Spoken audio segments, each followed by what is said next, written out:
कि linear equation, pair of linear equation का actually मतलब क्या है और इनके सॉल्यूशंस के बारे में पढ़ा था कि कितने सॉल्यूशंस पॉसिबल हैं।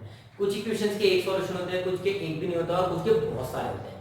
तो याद रखना, किसी भी इक्वेशन को सॉल्व करने के लिए कंडीशन होती है अगर उसका एक ही सॉल्यूशन है तभी आप निकाल सकते हो, अदरवाइज नहीं। यानी एक ही सॉल्यूशन, सिंगल सॉल्यूशन का मतलब होगा इट इज यूनिक सॉल्यूशन। अगर किसी इक्वेशन का यूनिक सॉल्यूशन है, if there is a unique solution of any pair of equation, pair of linear equation, then you can solve it, otherwise it can not be possible to solve the linear equations. ठीक है, तो हम लोग क्या करेंगे, तीन methods होते हैं हमारे पास सॉल्व करने के। सब्स्टिट्यूशन, सब्स्टिट्यूट का मतलब क्या होता है? सब्स्टिट्यूशन का मतलब है एक्चुअली सब्स्टिट्यूट कर देना, मतलब एक को दूसरे की जगह सब्स्टिट्यूट करना। ठीक है, दूसरा मेथड है हमारा एलिमिनेशन।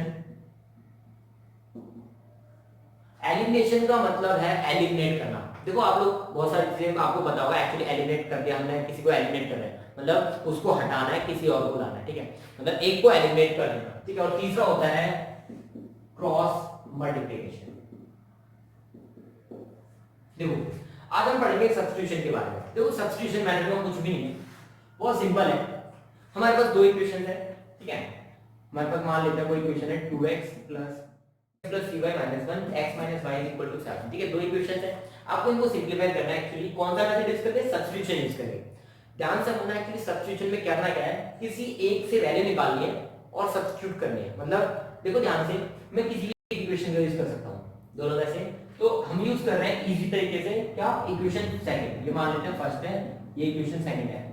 फ्रॉम इक्वेशन सेकंड है, इक्वेशन सेकंड को देखो ध्यान से, x minus y equal to 7 है, तो x की वैल्यू क्या हो जाएगी 7 प्लस y। ठीक है, या फिर y की वैल्यू निकाल लो x माइनस 7, आप किसी भी एक वेरिएबल की वैल्यू निकाल लो।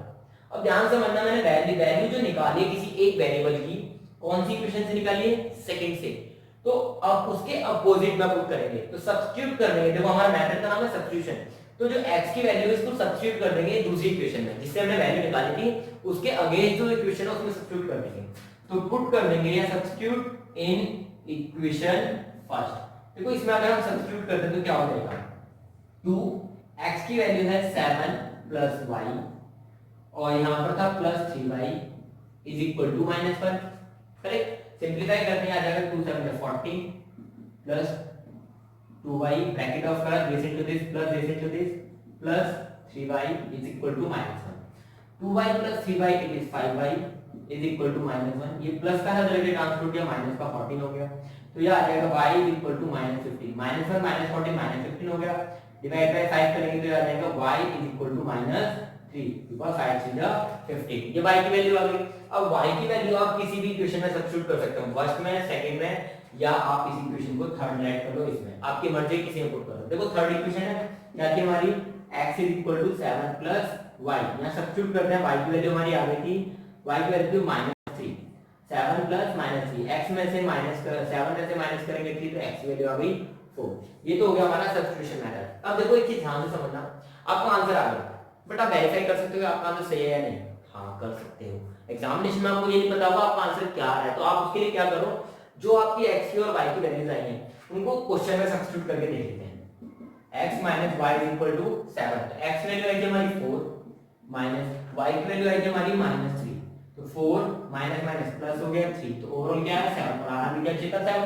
ऐसा कुछ नहीं करता, एक ही इक्वेशन को सेटिस्फाई करेगा, दोनों इक्वेशन को सेटिस्फाई करेगा। 2x plus 3y is equal to -1। Let's see, 2x की वैल्यू आई थी 4 प्लस 3y की वैल्यू आई थी -3, ये अगर 2 4 जा 8 प्लस माइनस माइनस 3 3 जा 9, ये आ गया -1, तो इसका मतलब ये भी आंसर सही है। तो आप कोई सा भी मेथड यूज करेंगे आपके लिए आंसर सेम आएगा। ठीक है, तो आप कुछ क्वेश्चन ट्राई करना सब्स्टिट्यूशन के, फिर हम आगे बढ़ते हैं मेथड एलिमिनेशन के बाद। मेथड को सेम मैंने वही क्वेश्चन रखा हुआ है, ठीक है, सेम हमारा वही क्वेश्चन है, तो हमारा इसी क्वेश्चन को हम किस मेथड से करेंगे, एलिमिनेशन मेथड से। तो एलिमिनेट करना है, किसी भी एक वेरिएबल को आप एलिमिनेट कर सकते हो, किसी भी एक वेरिएबल को एलिमिनेट करना चाहते हो तो उसको वेरिएबल को उठा, x को एलिमिनेट करना है या y को, इट्स डिपेंड ऑन अस, हम लोग जिस पे चाहे ना उसे एलिमिनेट कर सकते हैं। अब एलिमिनेट करने के लिए करना क्या है, ध्यान से समझना। चलो मैं पहले दोनों तरीके से बता रहा हूं। पहले मैं x को एलिमिनेट करना चाहता हूं, तो x की जो पहली इक्वेशन थी वो एज इट इज आ गई, ठीक है, 2x 3y =-1। करना क्या हमारे को, जिसकी वेरिएबल को आप एलिमिनेट करना चाहते हो उसके कोएफिशिएंट, उस वेरिएबल के कोएफिशिएंट्स को इक्वल कर दो। देखो इसका कोएफिशिएंट 2 है बट इसका कोएफिशिएंट 1 है, तो किसी भी तरीके से इसके कोएफिशिएंट को मुझे 2 बनाना है। तो क्या कर सकता हूं मैं, इक्वेशन 2 को मल्टीप्लाई बाय 2 कर दो, तो पूरी इक्वेशन को 2 से मल्टीप्लाई कर दिया, आ जाएगा 2x minus 2y is equal to 14। Eliminate हो गया, क्या हो गया हमारा, अब देखो ये एलिमिनेट हो गया। देखो दोनों साइन किसके हैं, पॉजिटिव, ये भी पॉजिटिव का, ये भी पॉजिटिव का, तो इनको हम एलिमिनेट नहीं कर सकते। तो एलिमिनेट करने के लिए क्या करेंगे, साइन चेंज कर देंगे, एक को हटा देंगे, किसी की साइन को चेंज हो, चाहे इसके साइन चेंज कर लो या आपकी मर्जी है तो ऊपर वाले के साइन चेंज कर लो, बट किसी एक इक्वेशन के साइन चेंज करेंगे। तो हम क्या कर रहे हैं, इसके साइन चेंज करेंगे, पॉजिटिव था नेगेटिव हो गया, ये माइनस का था प्लस का हो जाएगा, और ये प्लस का था तो माइनस का हो जाएगा, इन दोनों को सब्ट्रैक्ट कर जाएगा, प्लस प्लस प्लस 3 और 2 5y is equal to minus minus plus minus 15। तो y की वैल्यू क्या आ जाएगी, माइनस 15 डिवाइड बाय 5, तो y की वैल्यू कितनी आ गई, -3। अब y की वैल्यू आ गई, x की वैल्यू निकालने के बाद कहीं भी सब्स्टिट्यूट कर सकते हैं हम, क्या कर देंगे यहां पर पुट इनटू इक्वेशन कोई सी भी, सेकंड ले लेते हैं इजी होगा, तो ये आ जाएगा x माइनस y की value -3 is equal to 7, x is equal हो जाएगा माइनस माइनस प्लस का 3 हो जाएगा माइनस का हो जाएगा, तो x की वैल्यू कितनी आ गई 4। ठीक है, अगर मैं डायरेक्टली क्या करता, y को एलिमिनेट करना चाहता, अगर हमें y एलिमिनेट करना होता, तो देखो यहाँ पर x तो कुछ x के लिए नहीं है क्योंकि मुझे y एलिमिनेट करना है।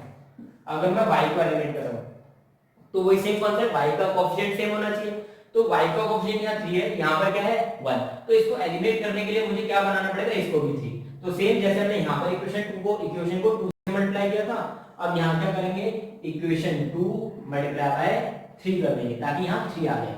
तो ऊपर वाली equation as it is equal to -1, 3 से मल्टीप्लाई कर देंगे तो 3x minus 3y is equal to 21। अब ध्यान से देखो ये प्लस का ये माइनस का है, 3y में से 3y का ये ऑलरेडी सब्ट्रैक्ट हो सकता है, सिंपल सी बात, 3y में से 3y ऑलरेडी एलिमिनेट होगा, तो यहां साइन चेंज कर रहे थे क्योंकि एक पॉजिटिव था दूसरा ही पॉजिटिव था, लेकिन यहां पर एक पॉजिटिव है दूसरा नेगेटिव है। अगर हमको डायरेक्टली ऐड नहीं करने तो 3y से 3y एलिमिनेट हो गया, 2x और 3x 5x is equal to 21 minus 1 करेंगे तो 20, x की वैल्यू क्या होगी 20 डिवाइड बाय 5 दैट इज 4।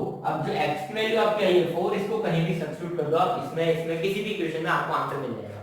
तो यहां सब्स्टिट्यूट करते हैं हम, तो x minus y is equal to हमारा 7, x की वैल्यू है 4 is equal to 7 minus y is equal to 7 minus 4, तो y इज इक्वल टू 3। अभी माइनस का साइन भी उस साइड चला जाएगा तो कितना आ गया -3। देखो आप किसी भी मेथड से सॉल्व करोगे आंसर आपका वही आएगा। नेक्स्ट वीडियो में पढ़ेंगे क्रॉस मल्टीप्लिकेशन मेथड की बात।